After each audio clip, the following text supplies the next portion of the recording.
जीवाला नंदिनी बळजबरीने आर्याच्या पोटाला हात लावायला सांगते तेव्हा जीवाला कसं तरीच होतं. पण नंदिनी म्हणत असते की तुम्ही बाबा आहात ना, तुम्हाला पण ते फिलिंग्स चेक करायचे असेल तर तुम्ही करू शकता, तुमचा हक्क आहे तो. आता आर्याला हे खूप भारी वाटत असतं मनातून, पण नंदिनीच्या मनामध्ये काहीच नसतं. पण आर्या उगाचच ते जीवाचा विचार करायला लागलेली आहे. आता निघायला लागतात घरी, तर आता नंदिनी आणि जीवा म्हणतात येतो मग आम्ही. आर्या म्हणतच ते फोन लावते आणि म्हणते मला पण क्लिनिकला यायचं होतं, थांब कॅब बुक करते. पण तिला काही मुद्दामच जीवासोबत जायचं असतं, त्यामुळे ती म्हणते अरे तो कॉल पण लागत नाही आहे, आता काय करायचं. नंदिनी म्हणते चल ना मग आमच्यासोबतच, जीवा सोडतील तुला क्लिनिकला आणि मग पुढे जातील ते, आणि मला आता घरीच जायचं आहे. त्यामुळे जीवा म्हणत असतं नको ना नंदिनी. नंदिनी म्हणत असते जाऊ द्या ना, येऊ द्या तिला पण आपल्यासोबत. आता आर्याला खूप खुश होते आर्या आतून आणि म्हणते की मी लगेच तयार होऊन येते. आणि तयार व्हायला जाते आणि म्हणते बघ नंदिनी, आता जीवाच्या बाजूचं शीट बघ कसं पटकावते मी. आता ते फोर व्हीलरजवळ जीवा जाऊन उभा असतो. इकडे नंदिनीच्या अगोदर आर्या तयार होऊन येते पण, आणि समोरच्या शीटवर जाऊन बसते. आता जीवाचं काही लक्ष नसतं, तो त्याच्या मोबाईलमध्ये बिझी असतो. इकडे नंदिनी येते आणि नंदिनी म्हणते अगं आर्या, तुझी समोर का बसली, मागे का नाही. आता जीवा बघतो, जीवा पण म्हणतो की आर्या तू का समोर बसली ग. आता जीवाला समजलेलं असतं की नंदिनीला खूप राग आलाय, त्यामुळे तो आर्याला सतत म्हणत असतो अगं तुझी 4 महिन्याची प्रेग्नेन्सी आहे ना, पुढे बसणं तुझ्यासाठी सिक्युअर नाही आहे, त्यामुळे तू मागच बस आणि मागं निवांत बसता येतं. नंदिनीला बसू दे बरं समोर. जीवा नंदिनीच्या फिलिंग्सचा खूप विचार करतोय यामध्ये सुद्धा. हे खूप मनाला भावून जाणारं आहे. इकडे आर्या उतरतेच खाली, नंतर नंदिनी तिथे बसते. आता जीवाला समजलेलं असतं ही उगाच आपल्या मध्ये मध्ये करते, तू मुद्दामच नंदिनीला म्हणत असतो नंदिनी तुझी ओढणी खाली पडती ग, आणि वरती करून देतो आणि थोडा रोमॅन्टिक होत असतो. इकडे आर्या बघत असते, आर्याला खूप जिलियस होत असतं. पण जीवा अजूनच तिच्या जवळ जातो आणि तिला असं डोळा मारतो. आता तिच्या केसांची बट पण थोडीशी मागे करतो. हे बघून तर आर्याला खूपच ती बॅड वाटत असतं आणि ती तिकडे बघायला लागते की नकोस यांच्याकडे बघणं. आता जीवा म्हणत असतो नंदिनी अगं गाणे लावू का. नंदिनी म्हणत असते हो ना, मला तेच म्हणायचं होतं. आता ती गाणे लावतं, जैसे ज्याचे कर्म तैसे फळ देतो रे ईश्वर, आणि ते निघून येतात तिथून. इकडे रम्या आणि वसवात्या बोलत असतात. रम्या म्हणत असतात अगं आई, आपल्याला 16 डिसेंबर घडवायचं आहे, त्या दिवशी आर्याची मेन्सची परीक्षा आहे. लगेच तिला आठवतं अगं आई, माझी पण तेव्हा परीक्षा होती, तेव्हा बाबाचं श्राद्ध होतं ना, मला जायला पण जमलं नाही, किती पाहुणे आले होते आणि सतत सगळीकडे बाबांचाच विषय होता. आता वसवात्यांना पण खूप वाईट वाटतं, त्यांना पण त्यांच्या नवऱ्याची आठवण येते. इकडे रम्या म्हणत असते बघ ना आई, बाबा असते तर किती बरं झालं असतं ना, माझे किती ग लाड करायचे ते, आणि ते गेले त्या दिवशी मला परीक्षाही देता नाही आली, आणि त्यानंतर माझं अभ्यासावरचं लक्षच उडालं ग. पण बाबा तेव्हा जर असते तर मला त्यांनी खूप मोठं केलं असतं आणि आपल्याला या अशा घरामध्ये राहावंही लागलं नसतं. आपल्याला स्वतःचं घर असतं, सगळ्या गोष्टी अवेलेबल असत्या आणि हक्काने आपण राहिलो असतो. आता वसवात्यांना आपण खूप वाईट वाटतंय.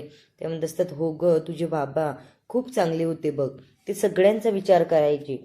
पण लवकरच देवाने त्यांना बोलवून घेतलं, त्यामुळे त्यांना जावंच लागलं. बाळा तू रडू नकोस ना. आर्याला पण रडायला येत असतं. रम्या पण रडते थोडीशी आणि कसं तरी चेहरा करून बाबाची आठवण काढत असते. ती म्हणत असते नको नको आई, आता बाबा हवेच होते मला. आता तिचे वसवात्या समजावतात तिला अगं बाळा, पण काही गोष्टी आपल्या हातामध्ये नसतात ना, आणि जेव्हा असत्या तर ते आपण साध्य केलंच असतं ना. पण तू या सगळ्याचा विचार आता करूच नको रम्या. रम्या म्हणत असते पण ते जाऊ दे, आपल्याला ना काव्याचे प्रेग्नेन्सीचा छान उपयोग करून घेता येईल आणि तिची मेन्स परीक्षा पण कॅन्सल करता येईल, म्हणजे तिला ना जाताच आलं नाही पाहिजे परीक्षेला. आता वसत्या म्हणत असतात तू उगाच का मागे लागते बाई तिच्या, तुला काय वाटतं ती तुझ्या या असल्या वागण्याने त्यांचं काही वाईट होऊ शकतं, हा विचारही रम्या तू सोडून दे मनातला. तर रम्या म्हणत असते पण आई असंच सोडून चालणार नाही, कारण एक डाव आपला फसला तरी आपण पुढे काही ना काही करूच शकतो ना. आता वसुआत्यांच्या चेहऱ्यावर पण हास्य येतं आणि त्या म्हणत असतात ते अगदी खरंच आहे. ती म्हणत असते बघ ना, आपण आर्याची पण प्रेग्नेन्सी ओपन करू शकतो. तेव्हा मला तरी असं वाटतंय की जीवा आणि आर्याचं नक्कीच काहीतरी सुरू आहे. आता वसुआत्या खूप खुश होतात, म्हणतात हो हे आपण असंच करूया. आता या दोघी पण हसायला लागतात. इकडे जीवा गाडी थांबवतो. नंदिनी म्हणत असते बरं मी येऊ का मग आता, आणि तुम्ही आरामाने जा, आर्याला क्लिनिकला सोडा आणि आर्या तू पण आरामाने जा गं, असं ती बोलत असते. जीवा म्हणत असतो थांब ना नंदिनी, अगं मला नाही जावंसं वाटत आहे का तुला सोडून. आर्याला इथे पण कसं तरी होतं आणि आर्या म्हणते जा जा पटकन, मग मला पुढच्या शीटवर बसता येईल, अशी ती मनात विचार करत असते. तरी नंदिनी बजावून सांगते की काळजी घ्या आणि लवकर घरी या, जीवाला ती सांगत असते आणि उतरते खाली. जीवा पण तिला म्हणत असतो नंदिनी तू पण जपून जा गं, काळजी घे स्वतःची. आता हे सगळं बघून आर्याला कसं तरीच होतंय आज, कारण जीवा सारखं नंदिनी नंदिनी करतोय. तर इकडे आर्या म्हणत असते अरे चल ना जीवा. जीवा म्हणतो अगं थांब ना थोडीशी. ती म्हणत असते अरे गाडी थांबव ना, मग मला समोरच्या शीटवर येऊन बसता येईल. इकडे जीवा म्हणत असतो अगं नको ना, बस ना मागेच, काय हरकत आहे, पुढच्या शीटवर बसली तर उगाच तुला त्रास होऊ शकतो. आता एक फुलं घेऊन मुलगी येते आणि तिच्याजवळ गुलाबाची फुलं असते. तेव्हा आर्याला असं वाटतं की आता जीवाकडून मला फुल तरी गिफ्ट भेटेल. तो म्हणत असतो जीवा, ती मुलगी म्हणते अहो घ्या ना दादा ताईसाठी फुल. आता ती म्हणते हो मला हवंय ना जीवा. ती म्हणतो तुझं तू घे ना मग. ती म्हणत असते जीवा मला तुझ्याकडून हवंय.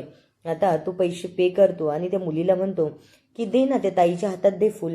इथे पण आर्याला तिचा चेहराच पडतो की जीवाने हे सगळं मुद्दाम केलंय.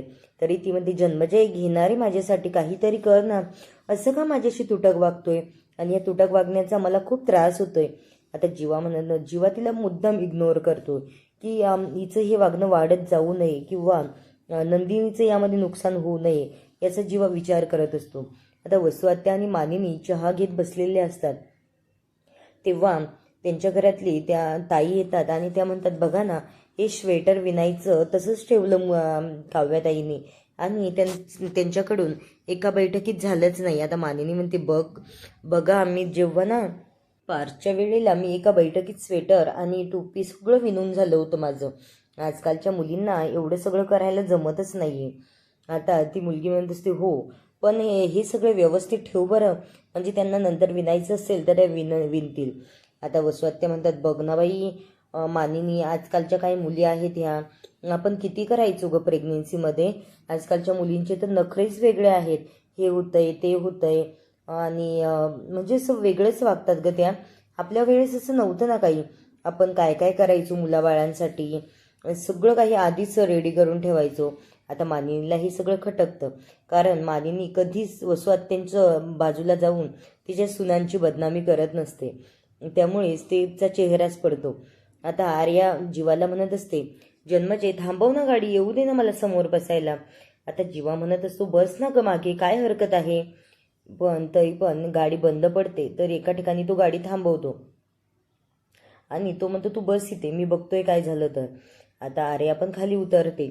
आता हा गाडी बघत असतो की गाडीमध्ये काय प्रॉब्लेम झालाय काय नाही. तर आर्या म्हणत असते जन्मजय तुला टॅटू काढायला आवडतो का रे.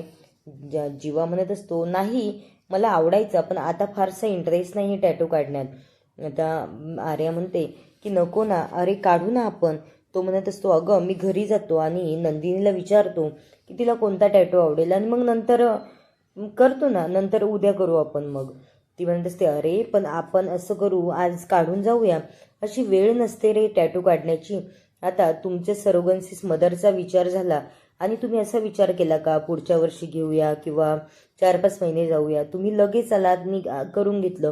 तसंच टॅटू काढण्याचं पण आहे, आपण टॅटू काढून जाऊ आणि नंदिनीला सरप्राईज देऊ. मला नाही वाटत त्या नंदिनीला काही आवडेल. तो म्हणतेस तो असं नको बोलू ग, माझ्या नंदूबद्दल खूप चांगली आहे ती आणि तिला आवडेल, तिला जे आवडतं ते केलं ना मग ती चिडचिड नाही करत ग. आता आर्या म्हणत असते आता ती कशी पण पटवतेच याला, टॅटू काढायला तयारच करते. आता जीवा पण फायनली तयार होतो की जाऊ द्या काढूया. आता हे दोघं आई बाबा असा टॅटू काढणार आहेत आणि नंदिनीला घरी गेल्याच्या नंतर एवढा त्रास होतो या सगळ्यांचा की जीवाने जर बाबा असा टॅटू काढला तर त्याची आई मी आहे आणि ही सरोगन्सिस मदर आहे. फायनली ही त्याची आई नाही आहे. तिला फक्त बाळ झाल्याच्या नंतर नंदिनीकडे सुखरूप पोहोचून द्यायचं आहे बाळ. पण ही उगाच या सगळ्यामध्ये अडकत चालली आहे आणि या दोघांच्या नात्यावर फायनली याचा परिणाम होणार आहे असं तरी आता दिसतंय. त्यामुळे आता पुढील भाग खूपच इंटरेस्टिंग होणार आहे की आता जीवा नंदिनीच्या नात्यामध्ये काय होईल काय नाही हे बघायला भेटेल. नंतर आर्या या सगळ्यामधून कशी बाहेर पडते, की जीवाचंच आर्याशी लग्न होतंय की या दोघांचं प्रेम होतंय, हे सगळं बघणं खूपच इंटरेस्टिंग ठरणार आहे. आता पुढील भागामध्ये काव्याच्या पाण्यात ठेवून गुलाबाच्या पाकळ्या वगैरे टाकून तिच्या पायाची मालिश करत असतो. इकडे जीवा घरी येतो आणि जीवा ते टॅटू दाखवतो.